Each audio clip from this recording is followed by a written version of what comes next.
ከማይነቅዝ እንጨት ታቦቱን ስራው ማለት ድንግል ማርያም መጀመሪያም ኃጢአት ሳይኖርባት ነው ያዘጋጃት። እርግማን አልነበረባትም። ከሴቶች ተለይቶሽ አንቺ የተባረክሽ ነሽ ያላት ለዚህ ነበር። እኔ እንደው የድንግል ማርያም ሕፃን ከመሆን በላይ የምፈልገው ነገር የለም። የእሷ ልጅ ሁኜ አድሎኝ ተገንቶ ነው። እነዚያ መለኮትን ዳሰው አቅፈው አጥብተው ያሳደጉ እነዚያ እጆች፣ የሚያበሩ እጆቿ አዋን አግኝቼ እጄን ይዘው ጎትተውኝ ነው። እግዚአብሔር የሰጠን እድል ነው እኮ እንደውም የድንግል ማርያም ልጅ መሆን። የእሱም ትሕትናው ነው። የእኔ እናት ለእናንተ ምናት ትሆናችሁ ልጅ አልሆንም ይባላል። ዳሴ ማርያም እጮኻለሁ፣ ድንግል እናቴን እጠራለሁ። ነቢያት የተነበዩለትን ማስያስ የሚሉትን ክርስቶስን አገኘነው አለ። ማን የጻፈለትን? ጆሮ ሙሴ በሉ እንጂ ማን የጻፈለትን? እግዚአብሔር ይስጣችሁ። ሕፃናት ሁሉ ሙሴ ይላሉ። ደስ ይላሉ እኮ እንደ ሕፃናት እያወሩ ነው የሚሰሙ። እንደ ሴቶቹ እያወሩ ይሰማሉ አይደል? ሰምተው ካላችሁ ብዙ ጊዜ የሴቶች ማህበር ወግ ይበዛዋል፣ ግን እያወጉ ይሰማሉ። የሚያስገርማችሁ ነገር እኔ ይገርመኛል። እያወሩ የሚሰሙ ሴቶች ናቸው እና መልቲታስክ የሚሸከሙ ጎበዞች ናቸው። እውነት ሐሰት? አዎ በጣም ጥሩ ነው።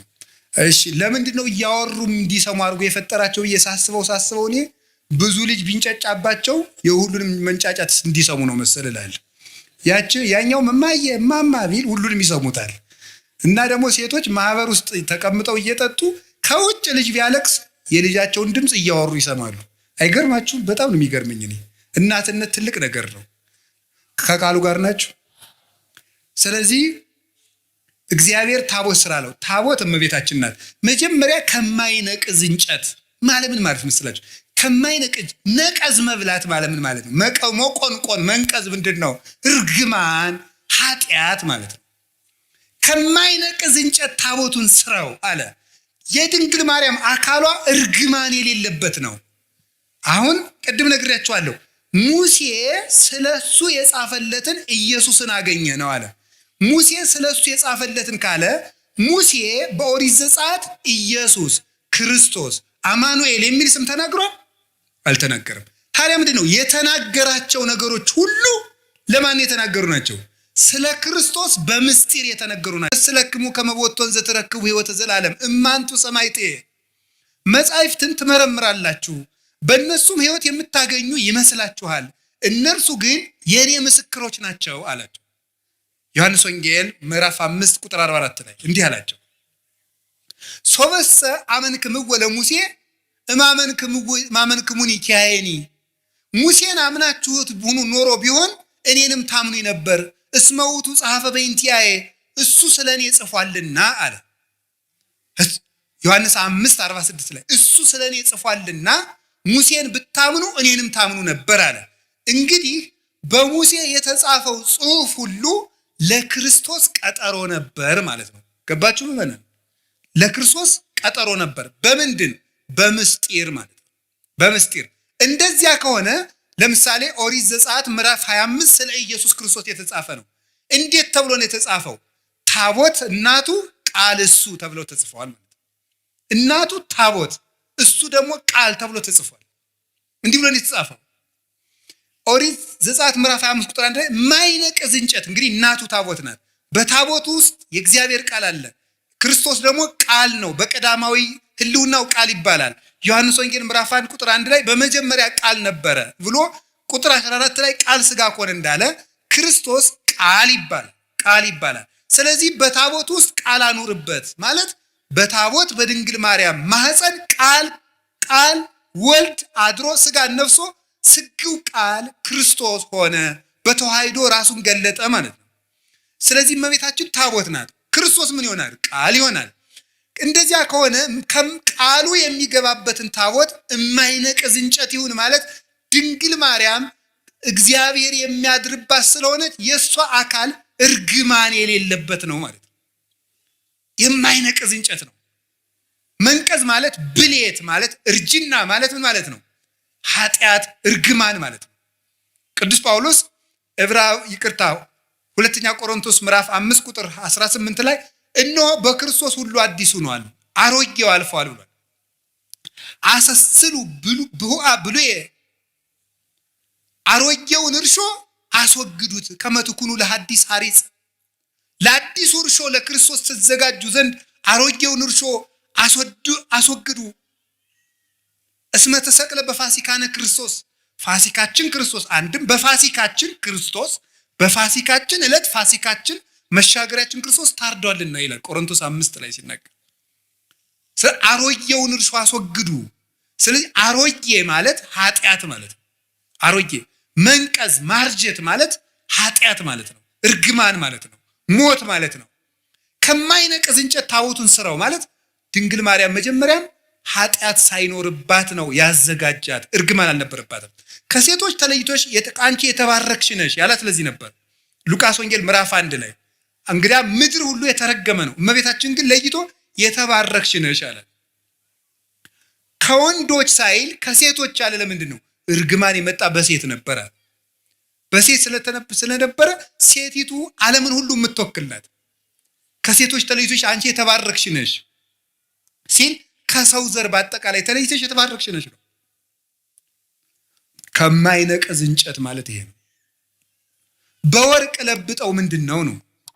በወርቅ ለብጠው ማለት ነው። ልብ ብላችሁ ስሙ የእግዚአብሔር ቤተሰቦች። መጀመሪያ ከማይነቅዝ እንጨት ስራው ማለት እንጨቱ መጀመሪያ በተፈጥሮ ይሄ ሁሉ ታቦቱ ረጅም ዘመን ሲቀመጥ እንዳይነቅዝ ነው። ከማይነቅዝ እንጨት ስራው አለው፣ እንዳይፈርስ ነው። ይሄ ማለት ምን ማለት ነው? ድንግል ማርያም መጀመሪያ አካሏ የአዳም ሸክም የሌለበት እርግማን የሌለበት አድርጎ እግዚአብሔር አዘጋጀው። እንዴት ይሆናል? በእግዚአብሔር ኃይል ይሆናል። ታምር ነው የሷ ነገር። ከማይነቅዝ እንጨት በወርቅ ለብጠው ማለት ደግሞ ወርቅ የተባለ አንድኛውን ከማይነቅዝ እንጨት ተፈጥሮ ተሰርቶ ደግሞ ወርቅ ሲለበጥበት ታቦቱ ለብዙ ዘመን የሚኖር ይሆናል ማለት። ወርቅ የተባለ የእመቤታችን ንጽህናዋና ቅድስናዋ ነው። የሰራችው ንጽህና ነው። ወርቁ በተፈጥሮ ብቻ አይደለም የሚጠበቀው። ወርቅ እንጨቱ የማይነቅዝ እንጨት ብቻ መሆን አይበቃውም። ወርቅ ጨምርበት። ድንግል ማርያምም መመረጧ ብቻ አይደለም ያስከበራት፣ መመረጧን ተጠቅማ ንጽህና መጨመሯ ነው። ራሷ መስራቷ ነው። መመረጥን መጠበቅ እንጂ መመረጥ አያስደንቅም። መምረጥማ የእግዚአብሔር ነው። መምረጥ የእግዚአብሔር ነው። አሁን አንዳንዶቹ ምን ይላሉ? እመቤታችን እኮ እንዲህ ብለን ስናከብራት ማርያም ምን ታደርግ ኖሯል? ሲመርጣት አልመረጥም ልትል ነው? እሷ ባትኖርም እኮ ሌላ ሴት የመምረጥ እድል አለው እግዚአብሔር። እግዚአብሔር ምን ይሳነዋል ይላል እንዴ? የእሷ ነፃ ፈቃድስ? ነፃ ፈቃድ ያላት ፍጡር እኮ ናት። እንጨት ናት እንዴ? ዝም ብሎ መምር አስገድዶ ይመርጣታል? አይመርጣትም። ነፃ ፈቃድ አላት። እግዚአብሔር ስለጠበቃት ነው የምንል ከሆነ እንደዚያ ከሆነ አዳምና ሔዋንም የበደሉ እግዚአብሔር ስላልጠበቃቸው ነው ብለን መልስ ማዘጋጀት እንችላለን። ይሄ ደግሞ እግዚአብሔርም ያ ማለት ለአዳምና ለሔዋን ተጠያቂው እግዚአብሔር ይሆናል። ድንግል ማርያም ንጹሕ የሆነችው እግዚአብሔር ስለጠበቃት ብቻ ከሆነ አዳምና ሔዋንም የወደቁ እግዚአብሔር ስላልጠበቃቸው ነው ማለት ነው። እንደዚያ ከሆነ ደግሞ በሔዋንና በአዳም አዳልቶባቸዋል ማለት ነው እግዚአብሔር ደግሞ ባህሪው እንደዚህ አይደለም። ፈታሒ በጽድቅ ኮናኔ በርት ነው። በእውነት የሚፈርድ ነው። ኮናኔ በርት እውነት የሚፈርድ ነው። ፍርድ አይገመድልም። ያ ማለት እኔም ቢሆን የምበድለው እግዚአብሔር ስላልጠበቀኝ ነው ማለት ነው። እንደዚያ ከሆነ ደግሞ ለኃጢአቴ ተጠያቂ ሊያደርገኝ አይገባም ማለት ነው። እመቤታችን ብቻ ከጠበቀ ሔዋንንስ ለምን እንዳትበድል አይጠብቃትም? እግዚአብሔር የማንንም ነፃ ፈቃድ አይሻማም። የድንግል ማርያምንም ነፃ ፈቃድ ያከብራል። የመበደል መብት አይነፍጋትም። እንዳትሳሳት አይከለክላትም። እሷ መጠበቋን መመረጧን አጽንታ በጠበቀች ንጹሕና በጸናች መጠን እግዚአብሔርን በእጁ እየደገፈ ጠበቃት። የመጀመሪያውን እሱ ባርኮ ሰጣት። አካሏን ከማይነቅዝ እንጨቱ አለመንቀዙ በተፈጥሮ የተገኘ ነው። እግዚአብሔር ያነው እንዲያርጎ የፈጠረው። ድንግል ማርያም እርግማን የሌለባት መሆኗ በእግዚአብሔር እጅ ነው። በወርቅ መለበጥ ግን የሰው ነው። ንጽህና ጨምሮ መኖር ግን የሷ ነው። ስማራያ እግዚአብሔር ይላሉ ሊቃውንቱ። እግዚአብሔር መረጣት ይልና ቢመርጣትማ ምን ይደንቃል? እንድትመረጡና ብትገኝ ነው እንጂ ይላሉ። እንድትመረጡና ተገኘች።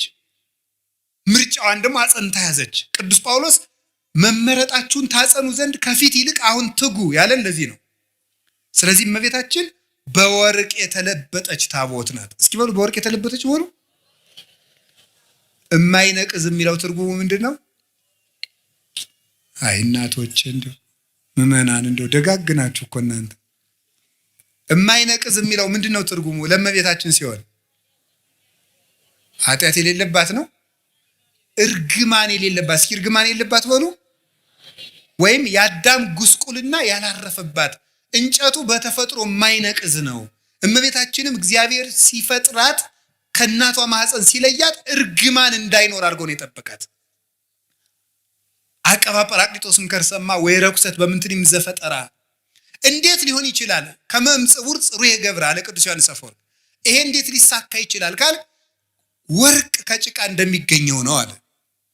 ወርቅን ከጭቃ ታስገኘዋለህ ስታነሳው፣ ወርቁ ውስጥ ግን ጭቃ የለም። ድንግል ማርያም ከተረገመ ባህሪ ስትወጣ እርግማን ጉስቁል የሆነ ባህሪ ግን አልደረሰባትም።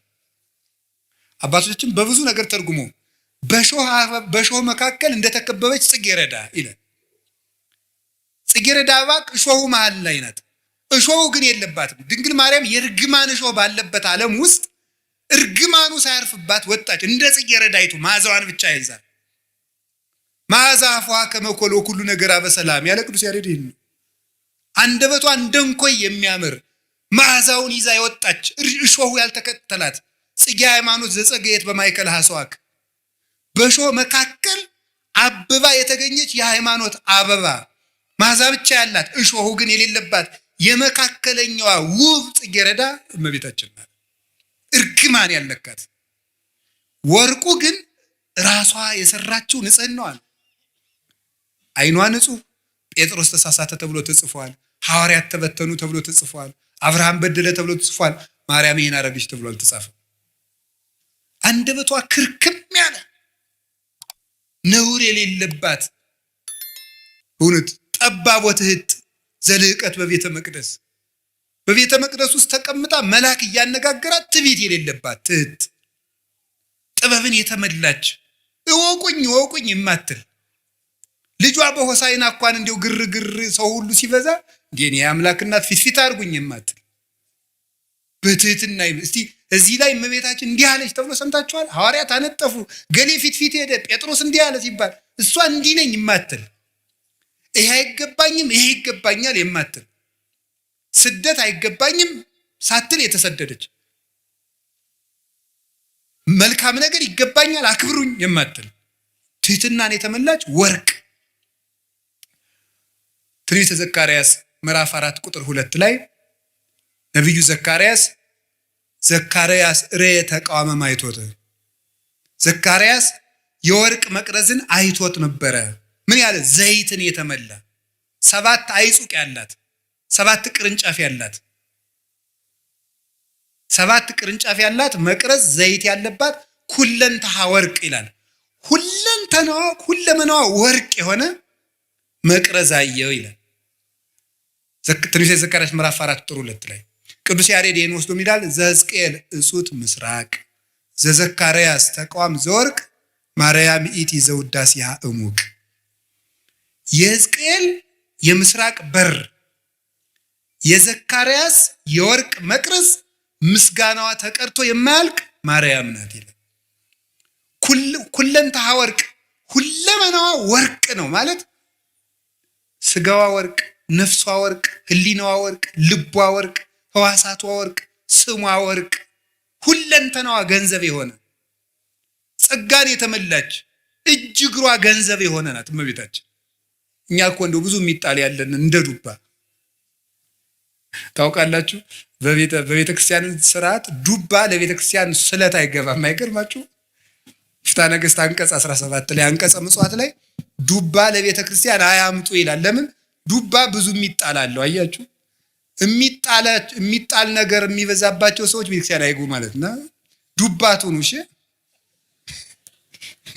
ዱባ ማለት የሚጣለው የሚበዛ ነው። እንደኛ እኮ ብዙ የሚጣል ነገር አለን። እንደው ብዙ ወጥቶ የሚወድቅ ጓዛ ምንን እንደው ይሄን እና ዱባቱና ቅልም አይገባም ይላል። ውስጡ መራራ ነውና መራራ ሰዎች በቤተክርስቲያን ርስት የላቸውም ማለት ነው።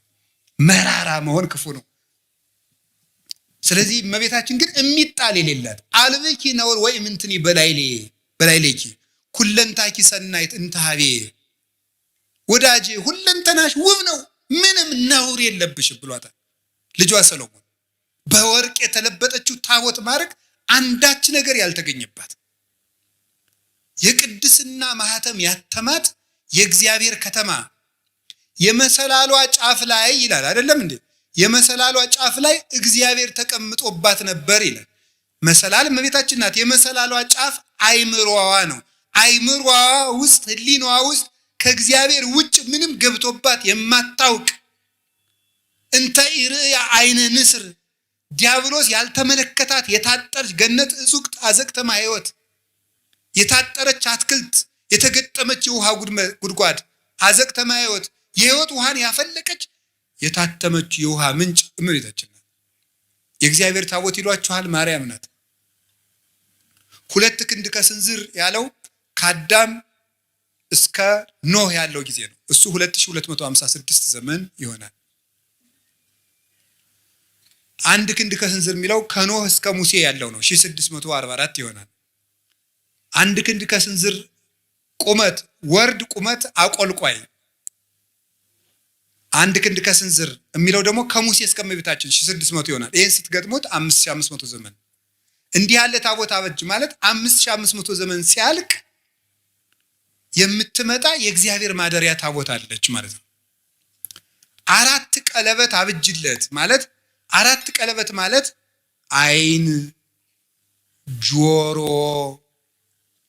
እጅ፣ አፍንጫ። ስለዚህ 4ቱን ቀለበት በወርቅ ለብጠው የወርቅ ቀለበት ማብጅለት ማለት እመቤታችን በጆሮዋ አልበደለችም፣ በአይኗ አልበደለችም፣ በአፍንጫዋ አልበደለችም፣ በእጇ ዳሳ አልበደለችም። 4ቱን ቀለበት ወርቅ አድርገው ማለት ሰው የሚበድላቸው በሮቿ ሁሉ የእመቤታችን ንጹህ ናቸው እንደጠራ ወርቅ። የስርየት መክደኛ የተባለ ድንግልናዋ ነው። መክደኛ የታተመ ድንግልና ነው። የታተመ ድንግልና በስርየት መክደኛው አነጋገር ስርየት ማለት ይቅርታ ነው።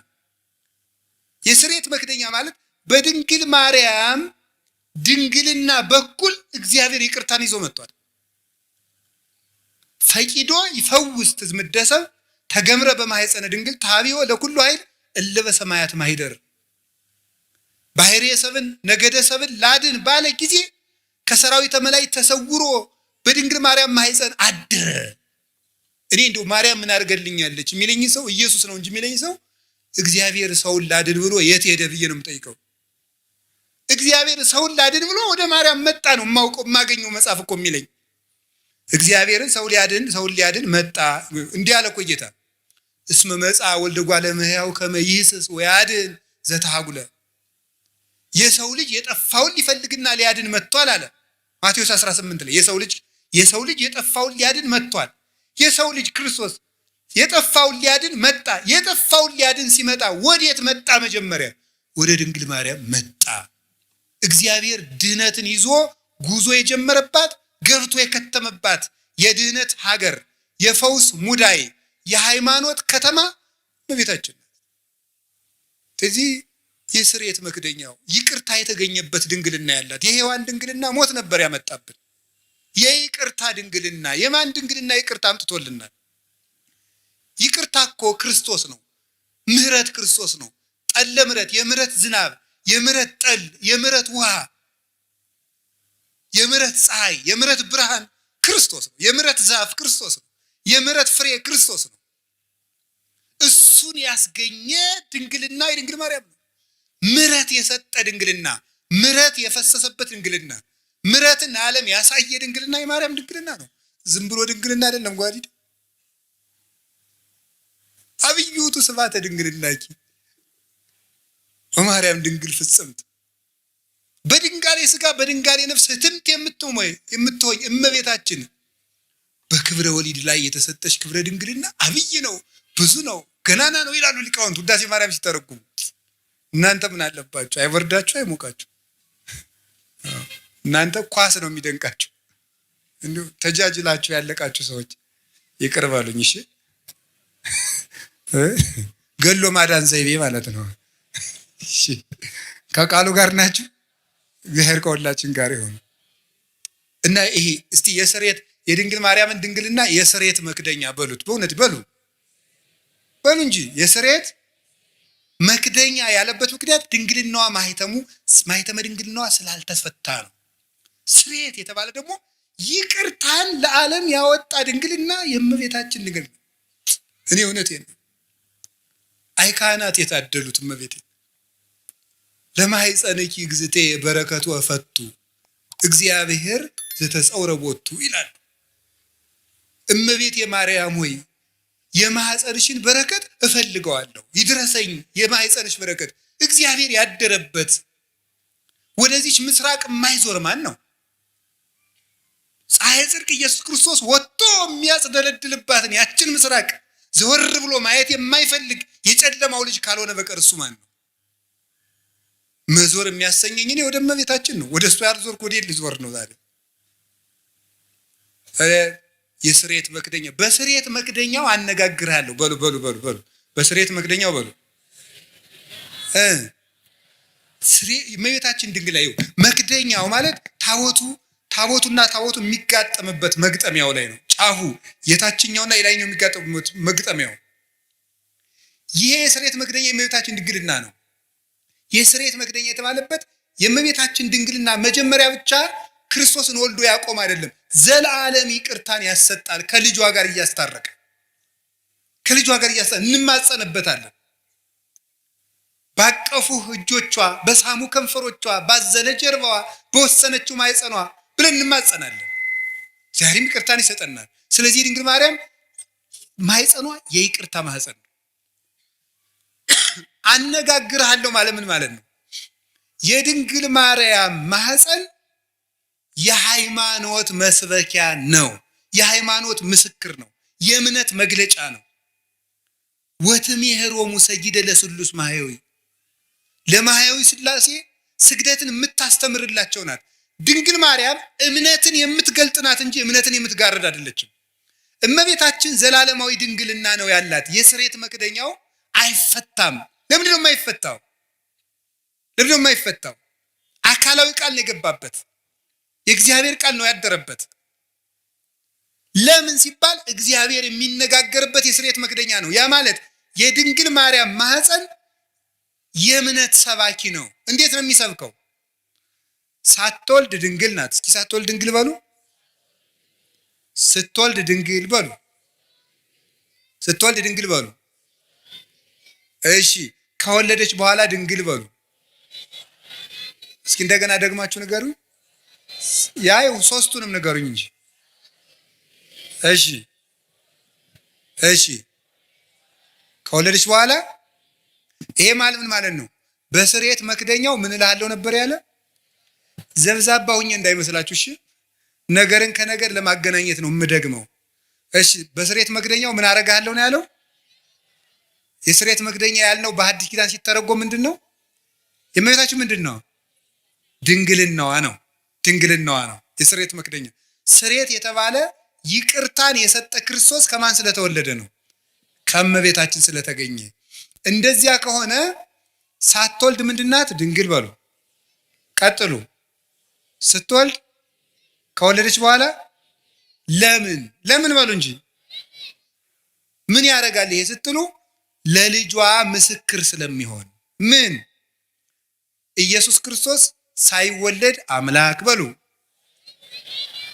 ሲወለድም አምላክ፣ ከተወለደ በኋላም አምላክ። ስለዚህ ዕብራውያን 13 ቁጥር 8 ላይ ኢየሱስ ክርስቶስ ዘትማልሙ ወይም ወክመውት እስከ ለዓለም፣ ኢየሱስ ክርስቶስ ትናንትም ዛሬም እስከ ዘላለሙ ድረስ ያው ነው ይላል። ያው ነው። ሳትወልድ ድንግል፣ ሳይወለድ አምላክ፣ ስትወልድ ድንግል፣ ሲወለድም አምላክ፣ ከወለደች በኋላም ድንግል፣ ከተወለደ በኋላም አምላክ። ድንግልናዋ አለመለወጡ የልጇ አምላክነት ላለመለወጡ ማስረጃ ነው። ለማይለወጠው ልጇ ምስክር እንድትሆን እሱ ሰው ቢሆንም አምላክነቱ ስላልተለወጠ እሷም ብትወልድም ድንግልናዋ አልተለወጠም። ለልጇ ምስክር ናት። በስርየት መክደኛው አነጋግርሃለሁ ማለት አለመለወጤን፣ የማልለወጥ አምላክ መሆኔን በማይለወጠው በእናቴ ድንግልና እነግርሃለሁ፣ አስተምርሃለሁ ማለት ነው። ቅዱስ ዮሐንስ አፈወርቅ ሃይማኖተ አበው ምዕራፍ 67 ቁጥር 31 ላይ እንዲህ ይላል፣ እሰብክ መንገለ ድንግልና ለማርያም እንተ ትሰብክ እንተ ትከውን ስም አለቃል። ለቃል ምስክር በምትሆን በድንግል ማርያም ድንግልና ክርስቶስን እሰብከዋለሁ ይላል። ለቃል ምስክር በምትሆን በድንግል ማርያም ድንግልና ክርስቶስን እሰብከዋለሁ። የድንግል ማርያም ድንግልና የክርስቶስ መስበኪያ ነው። ድንግልናዋ አልተለወጠም። ለምን? እሱም ሰው ሲሆን አልተለወጠም። የማይለወጥ አምላክ መሆኑን ለማስረዳት የእናቱን ድንግልና ሳይለውጥ ተወለደ። ትንቢተ ሚልክያስ ምዕራፍ 3 ቁጥር 5 ላይ አንሰ እግዚአብሔር አምላክክሙ ዘኢይትዌለድ፣ እኔ የማልለወጥ አምላካችሁ እግዚአብሔር ነኝ፣ እኔ እግዚአብሔር አምላካችሁ አልለወጥም ብሎ ነበር። የማይለወጥ አምላክ መሆኑን ለማስረዳት ከእናቱ ሲወለድም ድንግልናዋን እንዳይለወጥ ጠበቀ። አቀበ ማኅተመ ድንግልና ከመትኩን መራሒተ ለሃይማኖት አበይ፣ አቀበ ማኅተመ ድንግልና ከመበፅንሳ መንክር ትኩን መራሒተ ለሃይማኖት አባይ። ድንቅ በሚያሰኝ ማኅተመ ድንግልናዋ ለታላቂቱ እምነት ምስክር ትሆን ዘንድ ድንግልናዋን ጠበቀው ይላል። ስለዚህ የድንግል ማርያም ድንግልና ለክርስቶስ አለመለወጥ ምስክር ነው። ክርስቶስ ሰው የሆነ አምላክ ነው። ሰው የሆነ አምላክ ነው። ሰው ብቻ አይደለም፣ አምላክ ብቻ አይደለም፣ ሁለትም አይደለም፣ ነጠላም አይደለም። ሰውነቱ በአምላክነት እንዳልተለወጠ ድንግል ስለሆነች እናትነት አልቀረባትም። አምላክነቱ በሰውነት እንዳልተለወጠ ድንግልናዋ በእናትነት አልተለወጠባትም። አምላክ ወሰብ ስለሆነ ሁለት ባህሪ እንደማይባል ሁሉ ድንግልም እናትም ስለሆነች ሁለት ሰው አይደለችም።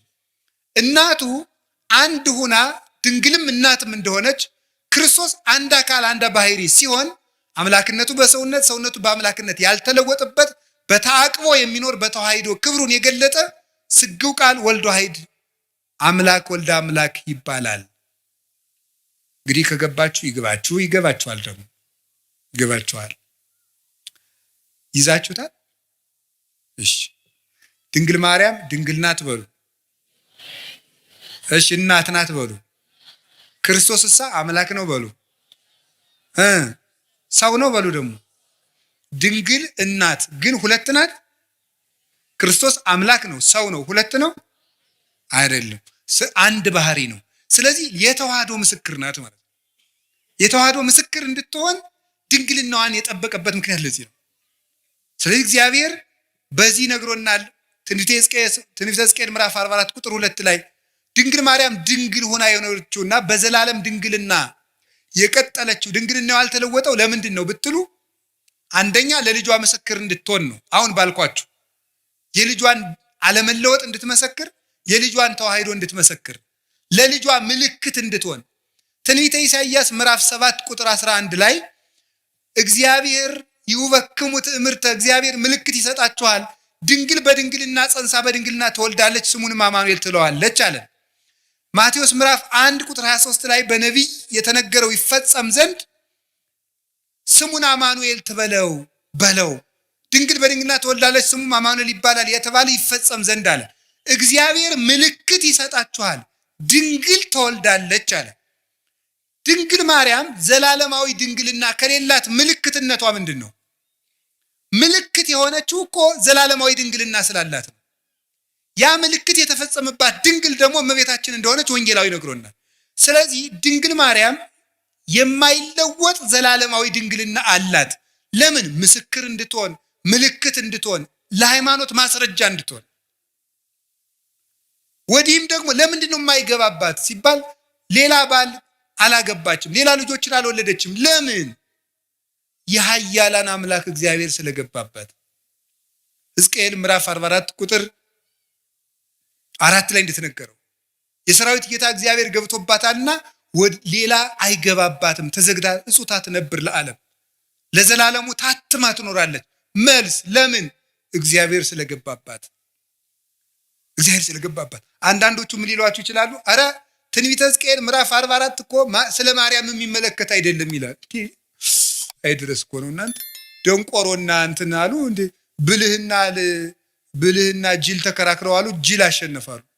ምን ብሎ ሲባል እምቢ ብሎ እንዲሁ ይገርማችኋል እኮ እንደዚህ ነው። ምንድነው የሚለው? እምቢ። እንደዚህ ነው። መልሱ ምንድን ነው?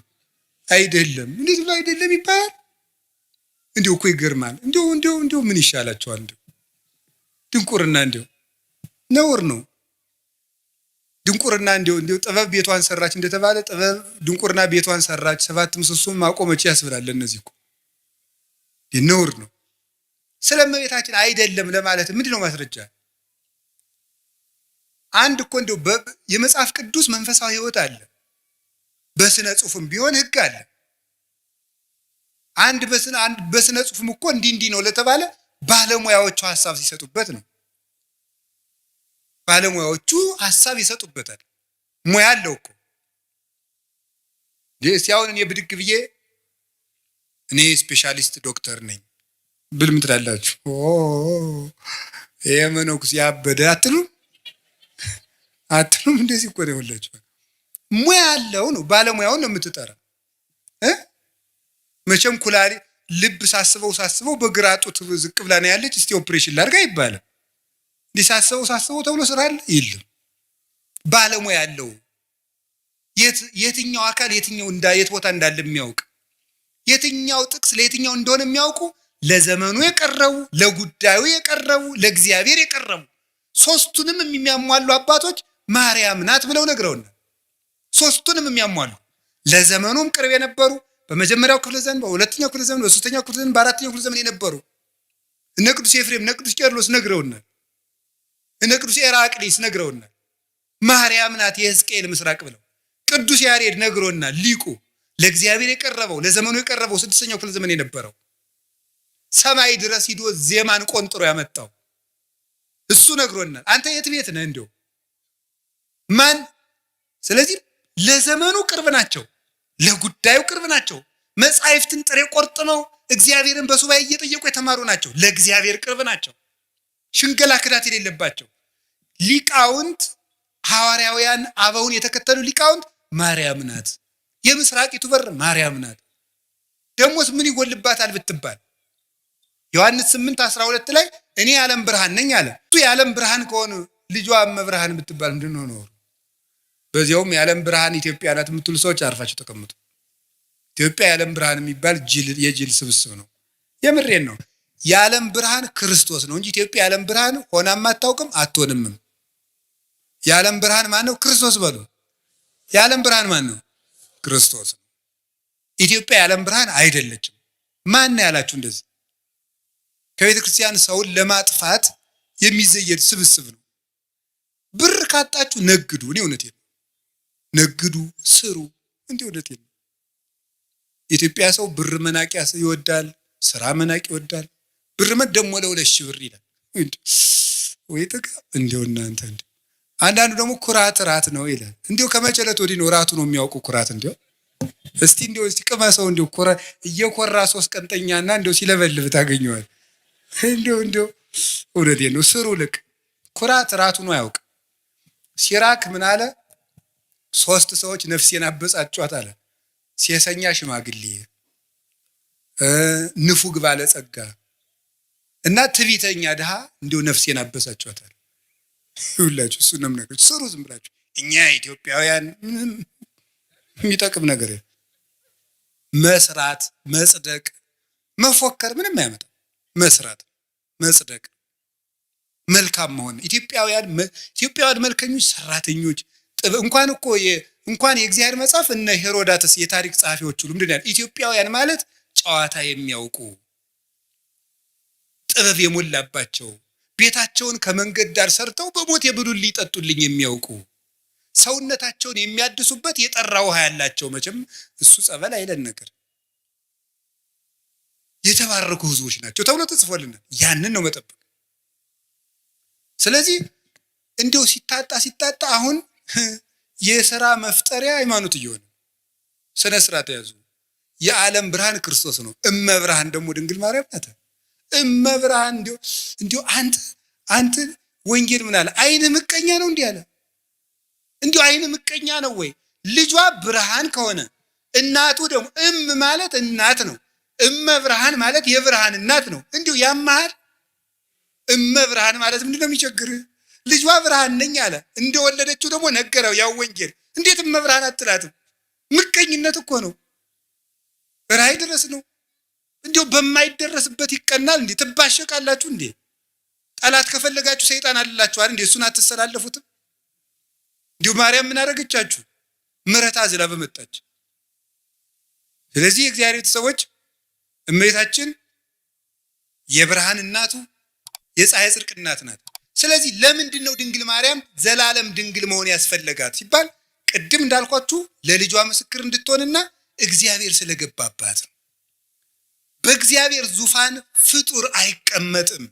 እኔ ቀናተኛ አምላክ ነኝ፣ ክብሬን ለሌላ አልሰጥም ይላል የሰራዊት ጌታ እግዚአብሔር።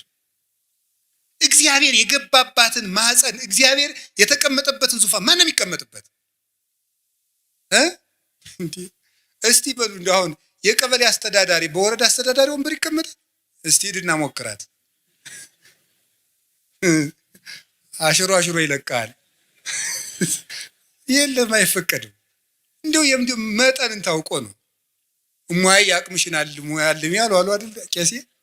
አንዲት እሟይ ምድግ ብለው የኔታ አቤት እንዲሁ እኔ በህልሜ ታቦት ተሸክሜ ሰው እያጠኑ ህልም አይቼ፣ አይ እሟይ እንዲሁ ያቅምሽን አልሚ እንዲሁ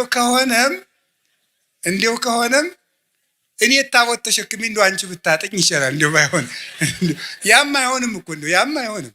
እንዲሁ በየት አልፎ ባይቲ ሀሊፈቂ ድጓታ ሚረቂ ያለ እንዲሁ ነውር እኮ ነው። መጠን አለው ነው። አዎ እግዚአብሔር እንደ አባቶች ይላሉ በጳጳስ ወንበር ኤጲስቆጶስ አይቀመጥም፣ በንጉሥ ወንበር መስፍን አይቀመጥም። እግዚአብሔር በገባበት ዙፋን ፍጡር አይደርስም ፈጽሞ። እንዴት ያለስ ደፋር ሄሮድ ዮሴፍ ራ ያደረገው ጻድቅ ነው አይደል ያለው እንዴ? በዚያውስ ላይ ሐዋርያት እንኳን ክርስቶስን ከተከተሉ በኋላ ወደ ሚስት አልተመለሱም። እንደው ጴጥሮስ ሚስት ነበረው ይባላል። ጭራሽ እሷ አምላክን ወልዳ መልሳ ወደ ትዳር ተመለሰች ይባላል። ከቅዱስ ጴጥሮስ አንሳ ፈጽሞ ነውር ነው፣ ያላደለ ነገር ነው። የእግዚአብሔር ዙፋን ነው፣ ድፍረት ነው። የምንንቀው እግዚአብሔርን ነው። ማርያምን እመቤታችንን አይደለም የምንንቀው፣ እግዚአብሔርን መዳፈር ነው። እንዴት ትዳር ክቡር ነው ብሏል። ትዳር ክቡር የሆነው ለተፈቀደለት ነው። ትዳር ክቡር የሚሆነው ለሚጠቅመው ለተሰማራበት እና ለድንግል ማርያም ግን የሁሉ መጠኑ አይደለም። ወንድ አላውቅም ሐሳብ የራሱ የለኝም እኮ ያለችው። ቅዱስ ጎርጎርዮስ ዘንዚናዙና ዘኑሲስ የሚሉት እንደዚህ ብላ ስትናገር በቃ ዘግታ ጨርሳለች ማህተሟንም። ፈጽሞ ሐሳብ ራሱ ብልጭታ የሚባለው ራሱ መጥቶባት አያውቅም ስላለ የምታስበው እግዚአብሔርን ብቻ ነው። እንዲህ ያለች ነው የስርየት መክደኛ ያሰኘት ይሄ ነው። አማናዊት ታቦት እመቤታችን ናት። እመቤታችን ቅድስት ድንግል ማርያም ይሄ ታቦት ምን ያርፍበት ነበር? ብርሃን። እስቲ ብርሃን በሉ። አቤት ከድንግል ማርያም ምን ተገለጠ? ብርሃን በሉ እንጂ። ያ ብርሃን ማን ነው? ክርስቶስ ነው። ብርሃን ያረፈባት ታቦት እመቤታችን። ያንን ብርሃን ምን ይከበው ነበር አልኳችሁ? በሉ እንጂ ምን አለ? መንፈስ እግዚአብሔር ቅዱስ ይመጽእ ላዕሌኪ ወኃይለ ልዑል ይጼልለኪ። የእግዚአብሔር መንፈስ ባንቺ ላይ ይመጣል፣ የልዑል ኃይልም ይጋርድሻል። ሀብተ መንፈስ ቅዱስ የተጋረዳት መንፈስ ቅዱስ በሀብተ መንፈስ ቅዱስ የተጋረደች። ቅዱስ ቄርሎስ ሲናገር መኑ ውእቱ ዘከማከ ዘከለለ መንበሮ በእሳት ይላል። ቅዳሴ ቄርሎስ ላይ ሲናገር መንበሩን በእሳት ያጠረ እንዳንተ ማን ነው ይላል። መንበር እናቱ ናት። በእሳት መታጠሯ መንፈስ ቅዱስ ይጋርድሻል መባሏ ነው። የታጠረች መንበር ናት። ያችን እሳት ደፍሮ እንኳንስ ረተው ጎበዝ እንኳን እመቤታችንን እኮ የሰማዩን ዙፋን እንኳን እናቷ አይደለም እኮ ያ ዙፋን ያንን እኮ ኪሩቤል ፊታቸውን ሸፍነው ነው ማየት አይቻልንም ብሎ ማርያም እመቤታችን እንኳን ሊዳስሳት ሰው በስጋዊ ፈቃድ ሊቀርብ ይቅርና የሰማዩን እንኳን ማየት አልተቻላቸው። እቺ ደግሞ እናቱ ናት። ስለዚህ እመቤታችን ቅድስት ድንግል ማርያም የእግዚአብሔር ዙፋን ናት። ደመና መንፈስ ቅዱስ የጋረዳት ናት። መስዋዕት ያርግ ነበር በታቦቱ። እመቤታችንንም ጸሎት እናሳርግባታለን ታቦት ስለሆነች። ቅዳሴ መሀል እመቤታችን ለምንጠር ለምን ተፈስሒ ወዘንስእለኪ ዳይና ቅድስት ምልዕተ ክብር ድንግል በኩሉ ጊዜ ወላዲተ አምላክ እሙለ ክርስቶስ አይርይ ጸሎተነ ዲበ መልዕልት ሀበ ፍቁር ወልድኪ። ሌላ የለው። ድነተ ስጋ ድነተ ነፍስን የምንለምንሽ ክብርን የተሞላሽ ቅድስት ወይ ደስ ይበለሽ። ወደ ልጅሽ ወደ ወዳጅሽ ወደ ላይ ጸሎታችንን አሳርጊ። በቃ የለም። ታቦት ናታ። እስራኤል በታቦት ጸሎት ያሳርጉ ነበር። እኛ በእመቤታችን ታቦትነት ጸሎትን ወደ ልጇ እናሳርጋለን። ሰዎች ግን የሚመስላቸው ድንግል ማርያም አማላጅ ናት ሲባል የለም ክርስቶስ አርብ በደሙ ስላስታረቀን የእሱን አማላጅነት ትጋራለች ይመስላቸዋል። እንደዚህ አይደለም። የእመቤታችን ምልጃ ወደ ክርስቶስ የርቅ ስራ የሚያደርስ ነው እንጂ የክርስቶስን ደም ተካክሎ ወይም እኩል ሆኖ ወይም ተደምሮ ወይም ተባብሮ እኩል ያድናል ማለት አይደለም። ሰውን ሁሉ እየሳባችሁ ወደ እኔ አምጡት ብሎ ሐዋርያትን የላከ አምላክ እናቱንም የምሕረት ገመድ አድርጎ እሱ በደሙ ወደ ሰጠን ይቅርታ እንድንደርስ ጫፏን ይዘን ወደ እሱ የምንሄድባት የምሕረት ሀብል ናት እመቤታችን። ለዚህ ነው የሰጠን። እሷን ይዘን ወደ እሱ እንድንቀርብ ምን ብሎ ነበር? ዮሐንስ 12 ላይ እኔ ከላይ እሄድና ስባችኋለሁ አለን። እናቱን ገመድ አድርጎ እየጎተተ ይወስድናል፣ ይስበናል በእናቱ ፍቅር። ስለዚህ እምከመተላልኩ ስብ ኩሉ ሀቤ እኔ ከፍ ብዬ እናንተን እስባለሁ ብሎናል። ኦ ሀብለ ምሕረት እንተ ብኪ ስብ እግዚአብሔር ኩሉ ዓለም ሀቤሁ አለ ድርሳነ ኪዳነ ምሕረትን የደረሰው ሊቅ። እግዚአብሔር ዓለሙን ሁሉ ወደ ራሱ የሚስብብሽ የምህረት ገመድ ሆይ አለ።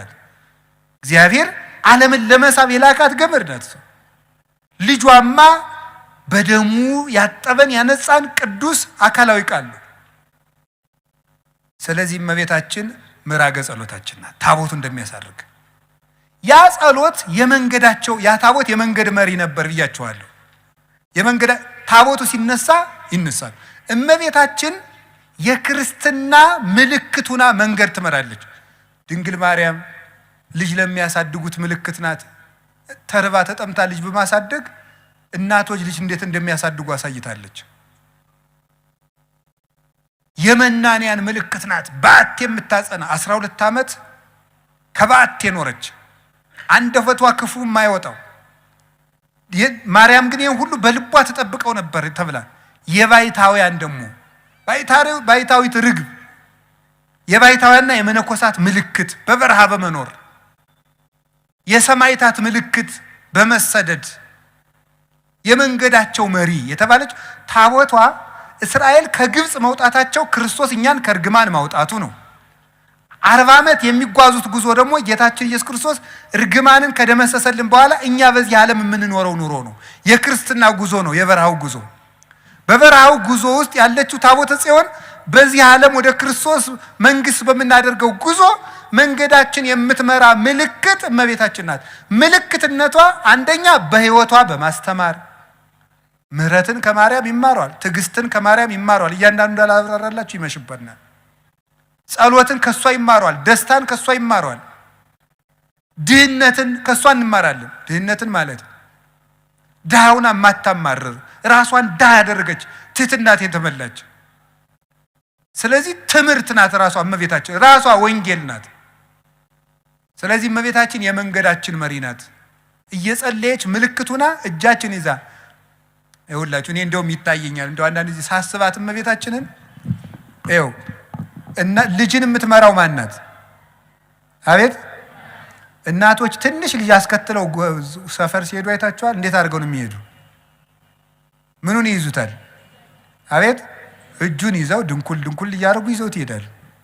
እና ዮሐንስ 19 ቁጥር 26 ላይ ምን ትሆናችሁ ነው ያለን ጌታ? እናት እነኋት ነው ያለው። እናት እነኋት ስላለ ምሪያቸው ማለቱ ነው። በእውነት እጃቸውን ይዘሽ ምሪያቸው። እኔ እንደው የድንግል ማርያም ሕፃን ከመሆን በላይ የምፈልገው ነገር የለም። የእሷ ልጅ ሁኜ አድሎኝ ተገንቶ ነው። እነዚያ መለኮትን ዳሰው አቅፈው አጥብተው ያሳደጉ እነዚያ እጆች የሚያበሩ እጆቿ አዋን አግኝቼ እጄን ይዘው ጎትተውኝ ነው። እግዚአብሔር የሰጠን እድል ነው እኮ እንደውም የድንግል ማርያም ልጅ መሆን። የእሱም ትህትናው ነው። የኔ እናት ለእናንተ እናት ትሆናችሁ ነው። ልጅ አልሆንም ይባላል? ነውር ነው በእውነቱ። የሽማግሌዎች ሽበት ለልጆች ዘውድ ነው ተብሎ እኮ ተጽፏል። መጽሐፈ ምሳሌ ምዕራፍ 23 ላይ የሽማግሌዎች ሽበት ለልጆች ዘውድ ነው። አባትነት እናትነት ክብር እኮ ነው። የድንግል ማርያም እናትነት ደግሞ ልዩ ነው። እና ድንግል ማርያም የመንገዳችን መሪ ናት። ጠፍተን እንዳንቀር ምልክቱ ናት። እምራን እመቤታችን የመንገድ መሪ። ከዛስ ምናቸው ናት? ያቺ ታቦት አሻጋሪያቸው ናት። ዮርዳኖስን እንዲሻገሩ። ዮርዳኖስ የጥምቀት ምሳሌ ነው። በልጇ ጥምቀት እንድናገኝ ከብሉይ ወደ ሐዲስ እንድንሸጋገር ብሉይ ሲያልቅ ሐዲስ ሲጀመር የመካከለኛዋ እናት ረሻ የዘመን መጀመሪያ ዓመተ ምህረት 2000 በሉ ጨምሩበት። የዘንድሮን ዓመተ ምህረት ዓመተ ምን እንደው እግዚአብሔር እኛስ የማታ ዓመት አድርገነዋል። የምህረት ያርግልን መድኃኒዓለም። እንደው እኔ የሚገርመኝ ሰው የደበደበው ሰውዬ ሁሉ ዓመተ ምህረት ብሎ ደብዳቤ ሲጽፍ ነው። ዓመተ ምህረት ይላል። ሚስቱ ጋር ተጣልቶ ነው ዓመተ ምህረት የሚለው። እሷ ሚስት ጋር ታረቅ አላረገውም እያለ ዓመተ ምህረት ብሎ ይጽፋል። እንዲሁ ሰው እኮ የሚያረገው ነው ያውቀው። የምህረት ዓመት ውስጡን አንተ ምህረት አታረግም፣ አትታረቅም። እስቲ ዓመተ ምህረት በሉ እና ታረቋ። የምህረት ዓመት ውስጥ እንዴት የፍዳ ዓመት ታረጉታላችሁ? መታረቅ አለብን። ዓመተ ምህረት ዓመተ ምህረት ብለን እኮ መቁጠር የጀመርነው ድንግል ማርያም ከማህፀኗ ክርስቶስ ከተወለደ ጀምሮ ምህረት መቁጠር ያስጀመረችን እናት እመቤታችን። አንዱ ሔዋን እኮ ፍዳ መቁጠር ነው ያስጀመረችን። ዓመተ ምህረት ምህረት እንድንቆጥር ያደረገችን እናት ማን? እመቤታችን። ከቃል ጋር ናችሁ። ሸክም እንዲቀል ያስጠራችን እናት የምህረት ደብዳቤ ናት። እንዲሁ እግዚአብሔር እውነቴን ነው ምህረት ሊሰጠን ሲል ድንግል ማርያምን የምህረት ደብዳቤ አድርጎ አስቀድሞ ላከልን። ከሷ ደግሞ ምህረት መጣ፣ ይቅርም ማለት በደሙም ታረቀን። እንግዲህ ወደ እግዚአብሔር አብ እንገባ ዘንድ ድፍረት አለን አለ ቅዱስ ጳውሎስ። እንዴት? እስመ ተሳሃለነ በሞተ ወልዱ፣ በልጁ ሞት ይቅር ብሎናልና። ለምን? በልጅ ደም የታረቁት እርቅ ጽኑ ነውና ይላሉ ሊቃውንት። አብ እንግዲህ በልጁ ደም ታርቆናልና እንግዲህ ሞገስ አግኝተናል ወደ ሰማይ እንድንገባ። ይህን ይቅርታ እንድናገኝ ምህረት እንዲህ የተጀመረበት ማህፀን ያላት እመቤታችን ናት። ስለዚህ ጥምቀት ዮርዳኖስን ታቦትን ተሸክመው ዮርዳኖስ ተሻገሩ ማለት የእመቤታችን ምልጃ ረድኤቷን ተጠግተን በልጇ ስም እንጠመቃለን። በእሷ ስም እንጠመቃለን አላለም። በልጇ ስም፣ በአብ ስም፣ በመንፈስ ቅዱስ ስም ተጠምቀን ደቀ መዝሙር እንሆናለን። ታቦቷን ግን ሳንጥላት ሳንረሳት ነው የምንሻገር። ከዚያስ ግንብ ሲፈርስ ታቦቷን ተሸክመው ነበረ።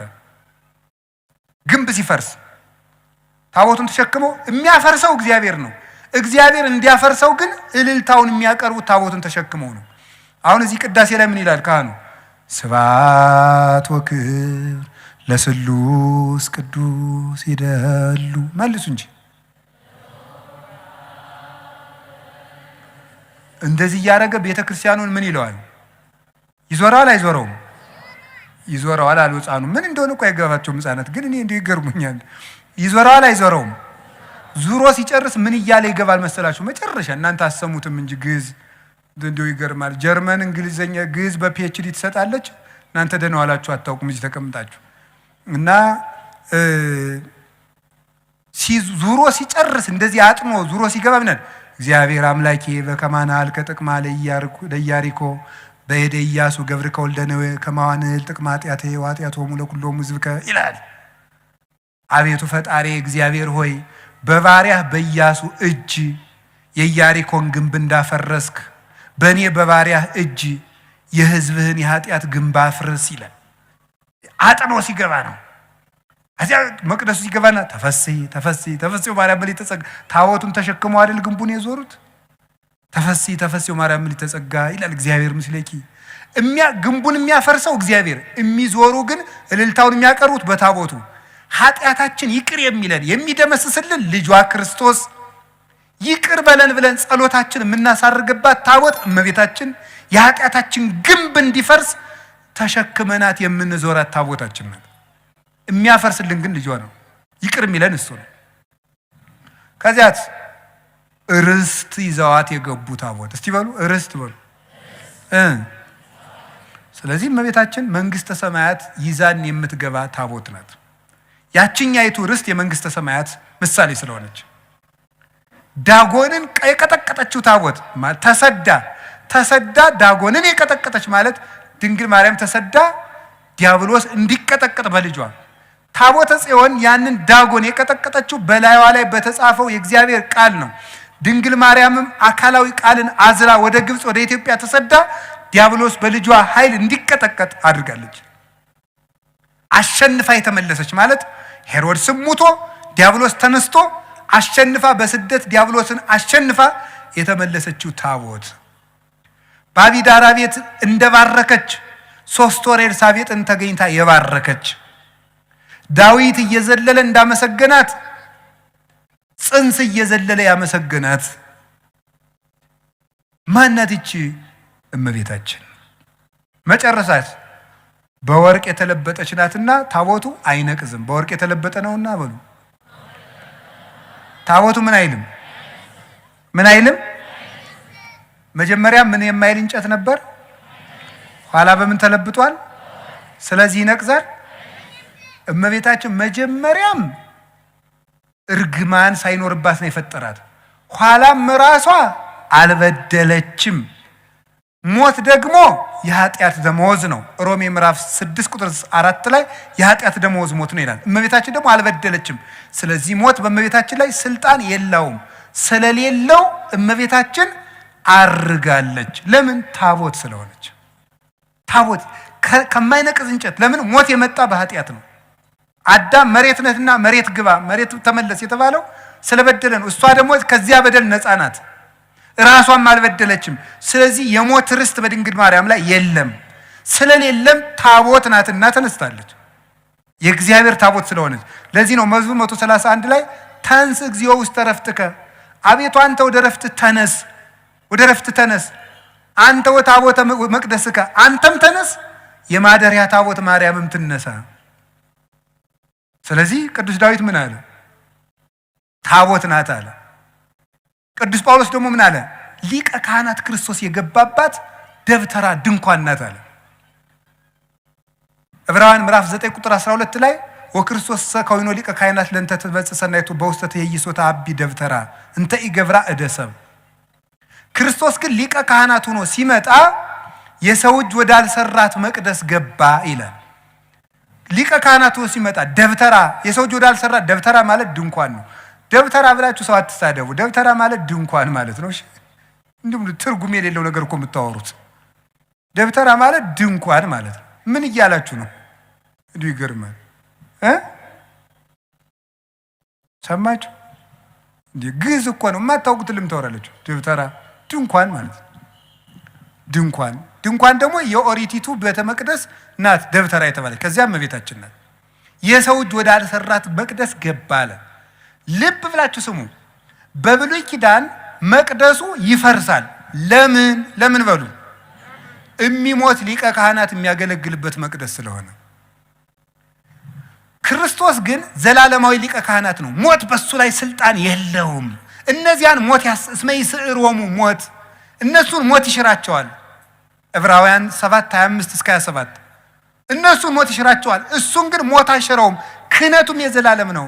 እሱ የዘላለም ካህን ሊቀ ካህናት ስለሆነ እሱ የገባባት ቤተ መቅደስ ደግሞ የማትፈርስ ቤተ መቅደስ ናት።